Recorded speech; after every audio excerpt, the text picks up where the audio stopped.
आज के इस वीडियो में एडग्रेड अभ्यास पुस्तिका हमारी न्यू बुक है वर्ष 2023-24 के। ठीक है, इसका मैंने एक अच्छी तरह से पीडीएफ बना लिया। यहाँ पर आपको क्लियर दिखाई देगा। ठीक है, कक्षा 7 सामाजिक विज्ञान अध्याय 3 में दिया है कि राज शासन कैसे काम करता है। इस पाठ में जितने भी प्रश्न दिए जाएंगे सभी को एक एक करके सोल्व करेंगे। यहाँ पर आपको स्पष्ट रूप से क्लियर दिखाई देगा। ठीक है, मैं सेम टू सेम बुक से यहाँ पर नोट किया हूँ। प्रश्न 1 में दिया है कि विधायकों द्वारा कानून निर्माण संबंधी विषयों पर चर्चा के लिए उपयुक्त स्थान कहाँ है। उपयुक्त स्थान जो है ये सब के बारे में चर्चा करने के लिए कहाँ पर किया जाता है। ऑप्शन है कि विधानसभा, ग्राम सभा, लोकसभा या फिर जनसभा। सही टिक आपको विधानसभा हो जाएगा। ठीक है, क्या होगा तो विधानसभा में आपको टिक लगा देना है। प्रश्न 2 में देखिए पूछा है कि राज्य में मुख्यमंत्री की नियुक्ति की जाती है। क्या चीज कैसे? प्रधानमंत्री, संसद, राज्यपाल या फिर सरपंच करता है। तो इसमें आपको सही टिक राज्यपाल करता है। कौन करता है जी? राज्यपाल। ठीक है, चलिए इसका आगे पूछा है। प्रश्न 3 में दिया है कि विधानसभा के सदस्य कहलाते हैं। विधानसभा का जो सदस्य होता है उसे हम लोग क्या कहते हैं। ऑप्शन है कि अध्यक्ष, महापौर, सांसद या फिर विधायक। सही टिक हो जाएगा विधायक। क्या होगा जी? विधायक हम लोग कहते हैं। विधानसभा के सदस्य जो होते हैं उसे हम लोग विधायक कहते हैं। प्रश्न 4 में दिया कि विधायक किसे किसे कहा जाता है। कहा है विधायक जो है वो किसे कहा जाता है। तो उत्तर में लिखना है कि विधानसभा के सदस्यों को विधायक कहा जाता है। किसको? विधानसभा के सदस्यों को विधायक कहा जाता है। विधायक क्षेत्र की जनता द्वारा चुना हुआ एक प्रतिनिधि होता है। क्या होता है? एक प्रतिनिधि जो विधानसभा में उस क्षेत्र का प्रतिनिधित्व करता है। ठीक है, चलिए अब इसके आगे बढ़ते हैं। इसके आगे भी पूछा प्रश्न संख्या 5 में दिया है कि विधायक जिसको इंग्लिश में कहते हैं एमएलए। क्या कहते हैं जी? एमएलए का चुनाव किसके द्वारा किया जाता है। किसके द्वारा किया जाता है। तो उत्तर में आपको लिखना है कि विधायक जिसको इंग्लिश में कहते हैं एमएलए का चुनाव आम जनता द्वारा किया जाता है।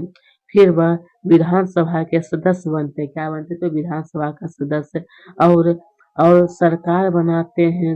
विधायक जनता का प्रतिनिधित्व करते हैं। किसका? तो जनता का प्रतिनिधित्व। ठीक है, क्वेश्चन नंबर 6 में दिया है कि निर्वाचन क्षेत्र से क्या आशय। आशय का मतलब था अर्थ। क्या होता है इसका अर्थ? यानी अर्थ। निर्वाचन क्षेत्र से क्या अर्थ है इसका? तो उत्तर में लिखना है कि निर्वाचन क्षेत्र किसी क्षेत्र के चुनाव में एक सीट निर्वाचित करने वाली क्षेत्र इकाई होती। क्या होती है? इकाई। हर निर्वाचन क्षेत्र में जनता एक प्रतिनिधि चुनती है जो विधानसभा का सदस्य यानी विधायक बन जाता है। क्या बनता है? विधानसभा का सदस्य यानी जिसको हम लोग कहते हैं विधायक। क्या कहते हैं? विधायक। इंग्लिश में क्या कहते हैं? एमएलए। ठीक है, चलिए अब इसका भी पूछा है। प्रश्न संख्या 7 में दिया है कि एक विधायक मंत्री या मुख्यमंत्री कैसे बनता है। एक विधायक या फिर मंत्री या फिर मुख्यमंत्री का वो कैसे बनता है। तो उत्तर में लिखना है कि विधानसभा चुनाव में आम जनता जो होता है यानी कि जिसका जिसका उम्र जो 18 साल होता है वो क्या करता है? द्वारा विधायक का चुनाव किया जाता है। बहुमत प्राप्त दल के सभी विधायक मिलकर मुख्यमंत्री का चुनाव करते हैं। इसके बाद मुख्यमंत्री मंत्रियों का चयन का मतलब था चुनना। क्या होता है? चुनना करता है। चुनाव के बाद राज्यपाल, मुख्यमंत्री और अन्य मंत्रियों की नियुक्ति होती है। बस इतना आपको नोट कर लेना है। तो चलिए दोस्तों अब इसके आगे बढ़ते हैं। यहाँ पर आपको स्पष्ट रूप से क्लियर दिखाई देता होगा। क्वेश्चन नंबर 8 में पूछा है कि लोकतंत्र में जनता अपना विरोध किन किन माध्यमों से कर सकता है। देखिए हमारा देश अभी क्या है? एक लोकतंत्र है कि स्वतंत्र है। तो इसमें क्या है कि जनता जो है वो विरोध कौन कौन सा माध्यम से कर सकता है। तो उत्तर में लिखना है कि लोकतंत्र में जनता जो अपना विरोध अखबार, टीवी चैनलों, संगठनों, हड़ताल और सभाएं आयोजित करके या आदि माध्यमों से कर सकते हैं। ठीक है, अपना विरोध। चलिए प्रश्न संख्या 9 में देखिए पूछा है कि बस प्रेस वार्ता क्यों की जाती है। क्या कि प्रेस वार्ता। तो उत्तर में आपको लिखना है। तो देखिए यहाँ पर आपको स्पष्ट रूप से क्लियर दिखाई दे रहा होगा। ठीक है, मैं आशा करता हूँ। तो उत्तर लिखना है कि प्रेस वार्ता का मुख्य उद्देश्य सरकार के किसी विभाग द्वारा जो भी नीतियां या निर्णय लागू किए जा रहे हैं, उन नीतियों और निर्णय के बारे में आम जनता को जानकारी देना होता है। प्रेस वार्ता में सरकार अपने कार्यनीति की जानकारियां अखबारों, टेलीविजनों के माध्यम से जनता पहुंचाती है। क्या कहते हैं, जनता तक पहुंचाते हैं। कौन? तो सरकार। इसके आगे बढ़ते इसका आगे पूछा है कि बहुमत से क्या आशय, मतलब बहुमत क्या कहते हैं, इंग्लिश में कहते हैं वोट।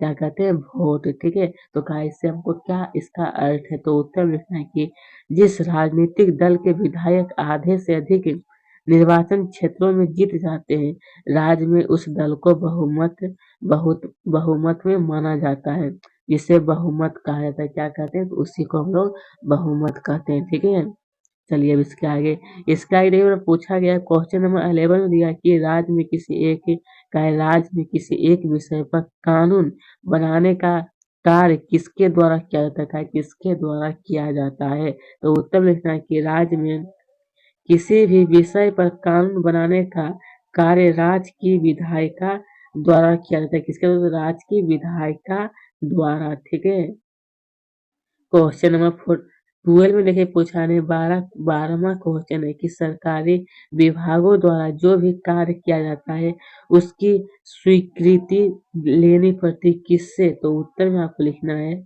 कि सरकारी सरकारी विभागों द्वारा जो भी कार्य किया जाता है, उसे विधायिका द्वारा अनुमोदित या स्वीकृत कराया जाता है। किसके द्वारा? तो विधायिका द्वारा अनुमोदित या फिर स्वीकृत कराया जाता है। ठीक है, चलिए इसका भी पूछा है प्रश्न संख्या 13 में दिया है कि नीचे दी गई तालिका को है पूरा करें। मतलब देखिए आपके बुक में एक प्रकार का आपको तालिका दिया जाएगा इस तरह से। ठीक है, तो उसको आपको कहा है पूरा करने के। चलिए मैं आपको अच्छी तरह से बता देता हूँ। देखिए आपके बुक में इस तरह से तालिका, 1 मिनट रुक जाइएगा, मैं बताता हूँ आपको अच्छी तरह से। आपके बुक में इस तरह से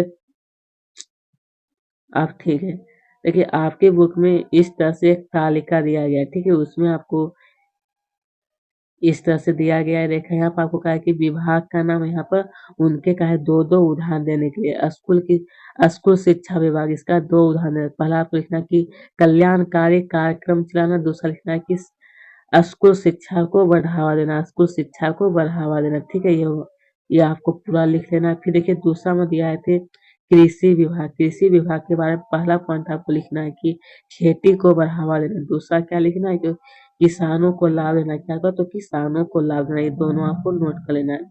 तीसरा में दिया है कि स्वास्थ्य विभाग का है, स्वास्थ्य विभाग, इसमें आपको लिखना है कि बीमारी की रोकथाम और उपचार। फिर दूसरा लिखना है कि स्वास्थ्य के लिए सलाह देना। तो दोस्तों यहीं पर इसका क्वेश्चन आंसर समाप्त है। अगर आपको अच्छी लगी चैनल को जो सब्सक्राइब करें।